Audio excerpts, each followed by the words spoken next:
Todos los días hay novedades. La verdad que te diría que incluso a medida que avanza un día puede cambiar radicalmente la noticia que tenemos para contar. Voy a arrancar con las noticias más de último momento vinculado a lo que pasó ayer en las afueras del Congreso, porque nos permite después a partir de ahí ir contando para atrás. Hace un rato la justicia en la ciudad de Buenos Aires decidió liberar los 114 detenidos que habían quedado después de la intervención de la Policía Federal ayer en la protesta frente al Congreso. Y el fallo de la jueza Karina Andrade es muy importante por dos motivos. Primero porque en el fallo donde los libera esta madrugada dice algo que ya estuvo rebotando en los medios, que tiene que ver con que estaban haciendo uso del derecho de protestar y en una convocatoria, dice ella, hecha por uno de los sectores más vulnerables, lo dice la justicia, pero si vos querés, no es esa la parte central que quiero traer ahora del fallo que libera a los detenidos acá en la ciudad, sino que la jueza le dice a la policía de la ciudad, me trajiste 114 detenidos sin ninguna acusación concreta.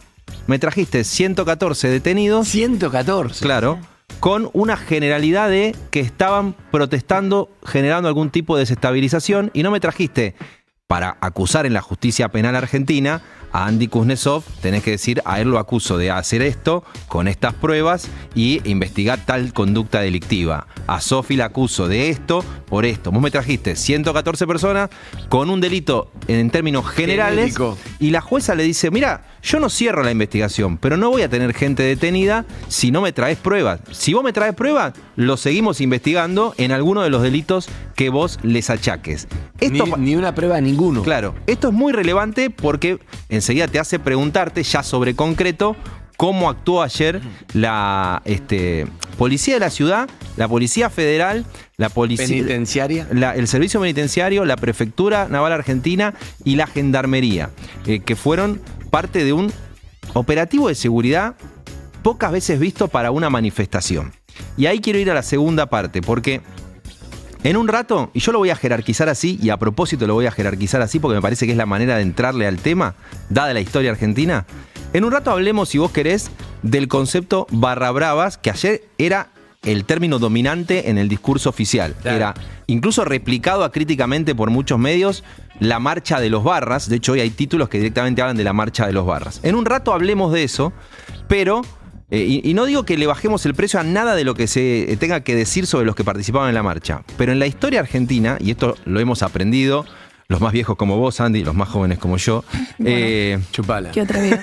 No, hemos aprendido que cuando hay una protesta e interviene la policía, vos tenés que mirar el accionar policial, qué dice el gobierno, y después preguntarte, para mí, sobre el rol de los manifestantes. Hemos visto hasta el cansancio que te presentan de una manera la información. Estaban armados, querían desestabilizar. Llegó a decir el vocero, ¿cómo se llama?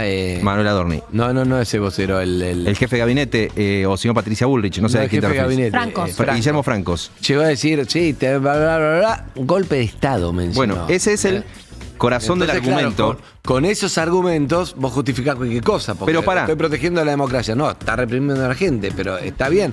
No es menor lo que decís, por eso está ni hablar, tu escuela para mí, para entender algo. Todo hay que analizarlo y ver qué se puede afirmar sobre qué hechos. Si vos me estás diciendo hay un golpe de Estado, pero la justicia te acaba de decir en el fallo, me trajiste 114 detenidos sin una prueba, yo empiezo a dudar sobre tus argumentaciones tan rápido.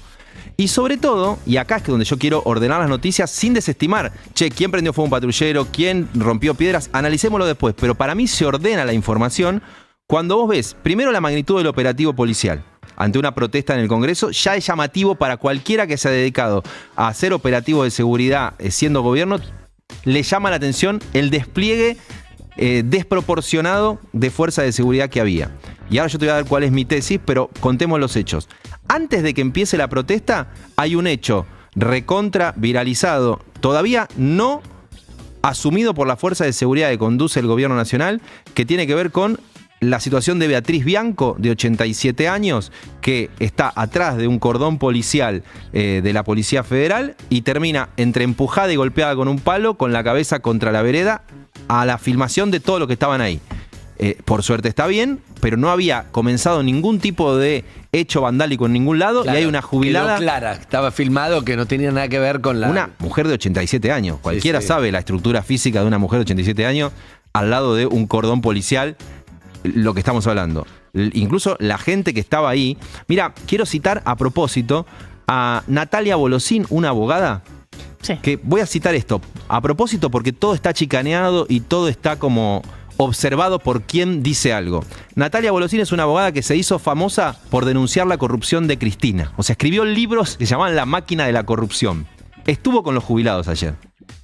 Y lo que vio, ella lo calificó como un accionar de la seguridad que maneja Patricia Bullrich, que le hizo acordar a cómo reacciona el gobierno de Nicolás Maduro con las protestas. Te estoy haciendo una explicación De alguien de alguien que vos no podés acusarlo de cuca, kirchnerista, sí. pero que está viendo como abogada el accionar de la policía, que ahora yo te digo, che, pero lo que dijo la justicia en la Ciudad de Buenos Aires hace juego con lo que dice ella. Agarraron gente sin poder justificar por qué lo agarraban. Quiero ir en detalle para llegar a la conclusión que me animo a tener hasta acá. En el medio, vos después ves, además de ese tipo de golpes como la de la jubilada Beatriz Bianco y otros jubilados que cualquiera que revisa las redes sociales los puede haber visto cómo fueron tratados, en momentos donde interviene un carro hidrante de la Policía Federal para dispersar una manifestación, imagínate que correspondía dispersarla, hay alguien dentro del carro hidrante gritando vengan zurdos, vengan zurdos. También muy llamativo para un operativo policial. Claro. Que tiene que restaurar el orden, no repetir las consignas del Poder Ejecutivo. Y quedaron filmados, yo lo vi, por ejemplo, en la cuenta de Twitter de Noelia Barragán Quijera, pero lo pueden ver en cualquier medio. Entonces vos decís, le pegaban a una jubilada de 87 años antes de que empiece la protesta. Los carros hidrantes gritaban vengan zurdos. El operativo policial es totalmente desproporcionado. Los 114 detenidos de la ciudad, la justicia le dice, no me trajiste una prueba, tráeme prueba y los investigamos. Y por último, y lo más relevante, hay un fotógrafo que termina con una granada de gas lacrimógeno en la cabeza al borde de la muerte ahora en el Hospital Ramos Mejía. Y la explicación que da la ministra de Seguridad tiene una parte estigmatizante y una parte que es mentira. Dice, bueno, es un militante K. Como si eso justificara Claro, que entonces que le podés romper la cabeza. Que tiene militancia en el peronismo Lanús. No quiere decir nada de que si se cuelga una foto claro, para hacer documentales contra el gobierno, vos le tengas que romper la cabeza. Y después dice, y está detenido, lo cual es mentira, no está detenido. Entonces, yo repito porque uno abre medios de comunicación para ver qué pasó ayer y enseguida tenés como un componente muy cerrado, dominante, que es los barras se enfrentaron con la policía, un herido grave, 150 detenidos. Bueno, yo me animo a desafiar esa manera de contar lo que pasó ayer. Primero porque la historia argentina muestra que no podés comprar la tesis que te da el gobierno siempre después de un hecho de intervención de la policía que termina una represión como la de ayer. Hay como un manual que se repite, que es, si la policía reprimió, te van a decir una tesis que probablemente no sea correcta. La otra es, si hay una manifestación en contra del gobierno, te van a bajar, te van a ir al número mínimo para minimizar lo que sea. Si son como cosas muy obvias, pero es verdad que los medios en el cual uno en algún momento confiaba a ciegas en lo que te cuenta un medio, todo depende de quién te lo cuente, ya los intereses que tiene y a quién responde, y eso es muy simple eso. Pero quiero ir un paso más allá, porque tampoco me quiero hacer boludo con nada de lo que pasó ayer. Para mí, la jerarquía está puesta en cómo estoy contando. Esto es lo importante, lo que estoy contando. Pero quiero ser totalmente justo y completo en el enfoque. En la voz de los funcionarios del gobierno te señalan la quema de un patrullero, te señalan, y hay videos de gente encapuchada rompiendo la vereda y haciendo piedras para tirarle a la policía. Eso ocurrió. Y te señalan es la marcha de las barras. Y hay que decir que si bien no es la generalidad, va a empezar a conocerse que había gente de las segunda o terceras líneas de barras bravas que participaron. Algunas participan siempre porque las barras trabajan para cualquiera que está en el poder, sea un gremio, sea un gobierno, le pagan. Del peronismo de pro de la Libertad Avanza, o sea que eso va, yo no sé si a comprobarse, pero va a quedar bastante demostrado que había gente vinculada con las barras bravas. Ahora, si hay hechos concretos, un patrullero prendido fuego, gente que tiraba piedras y vos las tenés filmada, y vos estás seguro, como Patricia Bullrich y su equipo le dijo a un montón de periodistas, que habían detectado barra brava, ¿cómo detenés 114 personas si no demostrás ninguna? ¿Esos 114 serían barra bravas? Bueno, no es lo que dijo el gobierno hasta ahora porque no le pude presentar ninguna prueba. Entonces, a mí, lejos de desestimar cualquier cosa que diga el gobierno de una, le digo, bueno, pará, vos me estás diciendo, hay barras, prendieron fuego un patrullero, había gente rompiendo piedras, le pegaron un tiro a un policía que se está recuperando y le fracturaron el brazo. ¿Cómo ninguno de los detenidos me los acusás de ninguno de esos delitos? Porque si uno le pegó un tiro a un policía o le pegó un tiro a alguien, que pague por lo que hizo, no me importa no decir eso, o sea, hay que cubrirlo. Lo que estoy diciendo es que el gobierno instala el argumento de la marcha de los barras, del golpe de Estado, de que era un militante K y casi te dice, bueno, que se joda por el proyectil en la cabeza, y cuando acerca 114 detenidos, la justicia le dice, ¿esto es un mamarracho? Trae una prueba. Sí, Sofi. Lo que está detrás de la marcha de los barras, ¿no? Entre comillas, y decir que son barras es que hay intereses políticos. Yo creo que, mira, te lo voy a separar en dos. La marcha de los jubilados que ocurre todos los miércoles, a veces le damos cero bola, porque son 40 jubilados todos los miércoles de nuestra historia. Yo ayer hablaba con Eugenio Semino, defensor de la tercera edad, y te decía, me acuerdo de la marcha del 94, me acuerdo de la marcha del 97 que vino la barra de Chacarita y nos sacó corriendo. O sea, te decía, me acuerdo de la marcha del 2000 tal. Claro. O sea, marcha de los jubilados hay siempre. Porque los jubilados están mal. Siempre. Siempre, tiene momentos donde están peor, momentos donde están un poco mejor. Quiero decir algo. Ayer, mientras estábamos viendo los gases en el Congreso, el defensor de la tercera edad saca la canasta que tiene que cubrir un jubilado para vivir dignamente un mes. Que se calcula, es un índice que saca la Defensoría de la tercera edad.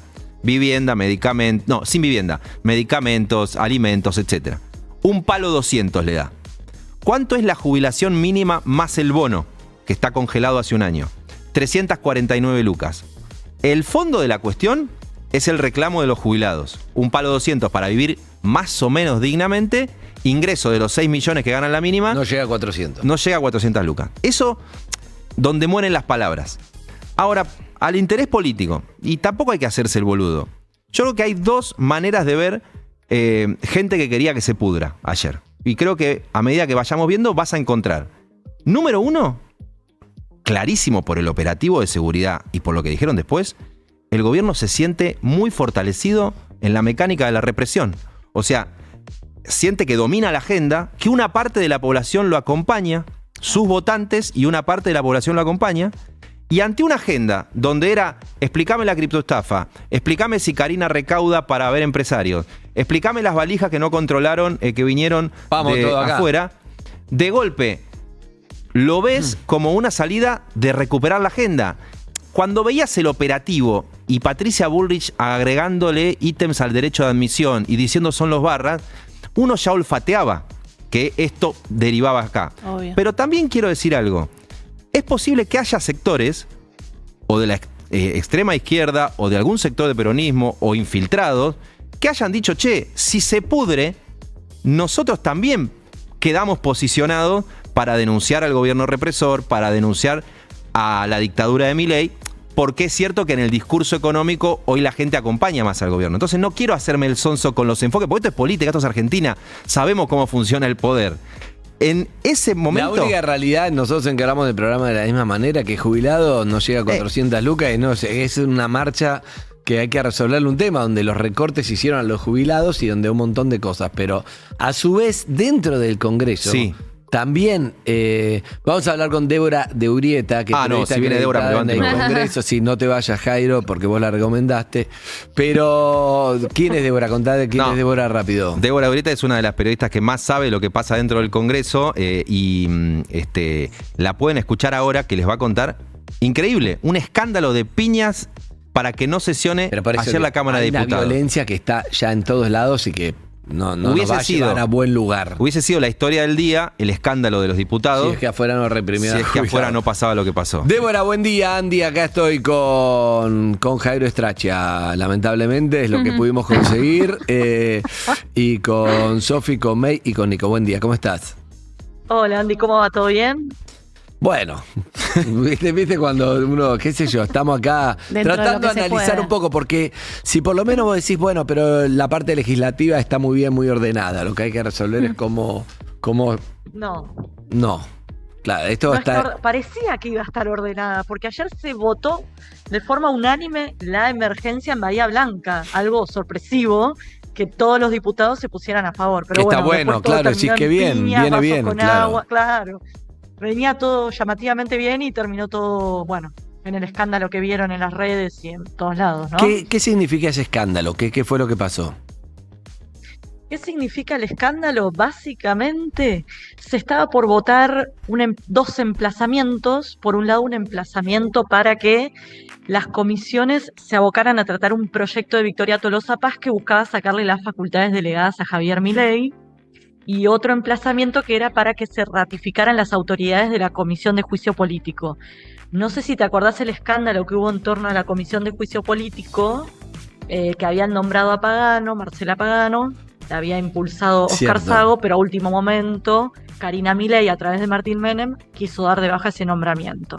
Bueno, con ese antecedente, ayer ni Pagano ni Rocío Bonacci, que es muy aliada a ella, y el bloque de Oscar Sago se levantaban de la sesión. Entonces la sesión seguía en pie, había quórum y estaban los números para votar estos emplazamientos que te digo. Entonces ahí es que irrumpe en el recinto Lisandro Almirón, diputado de La Libertad Avanza, posible candidato a gobernador de Corrientes, y empieza a agredir a Oscar Sago pidiéndole que se levantara de la silla de la banca para no dar quórum. Y lo gracioso es que recién veía otra vez esa escena, pese a que la vi desde arriba, y estaban sentados algunos de los diputados de La Libertad Avanza. Entonces, en vez de ir y pedirle a los propios que levantaran la cola de la silla, fueron contra Sago para pedirle que se levantara. Y ahí es que se trenzaron, se agarraron a las piñas, sí. Contá por qué es importante que se levantó físicamente, porque hay que contar 129 personas sentadas y lo detecta la silla. Entonces, si se levanta a pelear, ¿cómo es, Debo? Tremendo. Exactamente, sí, perdón, yo doy por obvio algunas cosas. No, esto sí que no es obvio. Sí. Para que a vos figures como presente en la sesión, te tenés que loguear y después te tenés que sentar. Una vez que vos te sentás, en el tablero que aparece en el recinto, figura el número de presentes. Básicamente vos das quórum con la cola. Entonces, cada vez que uno se para, es un diputado menos. Sí, a veces se dice que se vota con la cola, de hecho, porque, bueno, definís todo sentándote o no, ¿no? Jairo, no pienses en cosas raras. No, por favor. Bueno, entonces justamente todo este acting de ir a agarrarse a las piñas, después ir y agredir a Marcela Pagano y demás, lo que buscaba era justamente eso, que se levantaran de sus sillas. Y en ese momento, cuando Martín Menem mira el tablero y dice que hay 128, dice no hay quórum, se cayó la sesión. Lo cual es bastante cuestionable porque en general para tomar esa decisión el presidente de la Cámara o algún diputado pide alguna moción, se lleva adelante algún tipo de votación y si ahí no se registran 129... Que si hubiera hecho eso, por ahí se sentaban los que estaban parados. Exactamente. De hecho, si vos mirás, creo que Germán Martínez o algún otro también estaba dando vueltas en el recinto por todo el revuelo que se había armado y era gente que iba a dar quórum. ¿Qué hizo Martín Menem? Se paró, se fue y dejó la sesión caída, digamos, ¿no? Lo que también pasó, Debo, es que en ese contexto la apretaban a Marcela Pagano y a Bonacci y ellas les tiraron agua, ¿no? Exactamente. ¿Por qué? Porque Marcela Pagano se quedaba sentada justamente porque ella quería que la ratificaran al frente de la Comisión de Juicio Político. Entonces ella y Bonacci se quedaban ahí sentaditas en su banca y ahí es que Lilia Lemoine y Celeste Ponce las empiezan a grabar con el celular, las acusan de dar quórum con el kirchnerismo y ahí es que Bonacci se enoja y le tira el vaso de agua, se hacían fuck you, se decían, se insultaban, bueno, y todo el papelón que vimos que se fue viralizando, ¿no? Mamita, y es loco porque después habla Patricia Bullrich, la ministra de Seguridad, y dice, bueno, lo que vimos afuera del Congreso es la misma violencia que vimos adentro del Congreso. Y los que entraron a... Son tuyos. Son tuyos, los que entraron a sacar gente a la trompada son los de La Libertad Avanza, lo cual era demasiado ya. La estrategia es esto, es la confrontación, es la violencia, digo, guste o no, es por lo menos lo que aplicaron ayer, también en otro momento, por ahí es algo menor, pero te demuestra cómo se manejan, y es que se había presentado un solo proyecto para tratar la emergencia en Bahía Blanca. Se iba a tratar solo ese proyecto. Y en la reunión previa a la sesión habían acordado incluir el de la izquierda y el de La Libertad Avanza. La Libertad Avanza reúne los votos para que se incorpore el suyo, pero después ellos no le dan los votos a la izquierda. Entonces no se pudo tratar, o sea, no tienen códigos, digamos, los libertarios. Y hoy pasa porque tienen apoyo popular, digo, el PRO, la UCR y demás, se hacen como los distraídos, pero el día de mañana todas estas jugadas les van a jugar en contra y hasta ahí algunos Porque hay que ya cosas que plantean. se tiene que aprobar el Congreso y porque lo necesitas y todo eso va a volver. Exacto. Débora, excelente Exacto, la sí. crónica, muchas gracias. No, gracias a ustedes. Me voy a seguir trabajando, que acá están viendo qué pasa con Lijo y Mansilla. Bueno, Claro, listo. No, La es vida. Argentina, así que tenés para entretenerte. Débora Orieta, periodista. Y bueno. por Dios, pasa que a mí me choca mucho ver como por un lado, como se mezcla Bahía Blanca, porque era uno de los temas a aprobarse en la sesión, porque es algo que está muy... Hay algo que es la solidaridad de todo el mundo pensando cómo podemos ayudar, qué sé yo, y después la violencia que hay, la mierda de este momento de la política. Bueno, hubo muchos momentos de mierda y muchos momentos que no suman, pero digo, hay algo que a mí lo que, por eso digo, no sirve antes, ahora pasamos de la del campo en el 2008 creo que fue, Sí.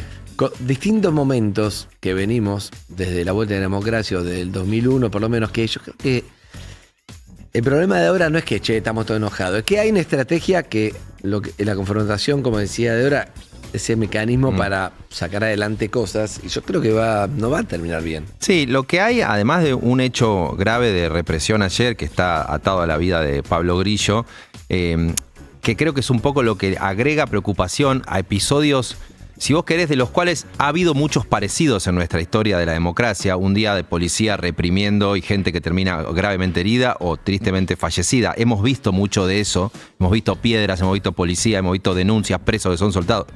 Lo que hay como preocupación, yo creo nueva, es la idea de si detrás de esto, que da la impresión es una estrategia de los gurúes esto del discurso, de cómo ven que hay apoyo, que extremar que van con la represión, porque eso, si además de eso hay algún tipo de idea que vaya más allá a lesionar más profundamente el derecho a protestar. ¿Y por qué digo que hay una duda que tiene algo de novedoso? Porque el gobierno a nivel internacional se siente cómodo con algunos líderes políticos que no son del todo democráticos. No sé, cuando vos ves figuras de la Libertad Avanza yendo a disertar a foros en Hungría, de Víctor Orbán, y que está considerado un tipo que va rumbo a una autocracia, y no hay un trato de la oposición como en una democracia, ni que hablar cuando te reivindican el éxito de Nayib Bukele en El Salvador, que claro, tiene éxito en materia de seguridad, hay muchas prevenciones sobre las garantías constitucionales, y en el gobierno te lo citan como, bueno, el modelo de Bukele.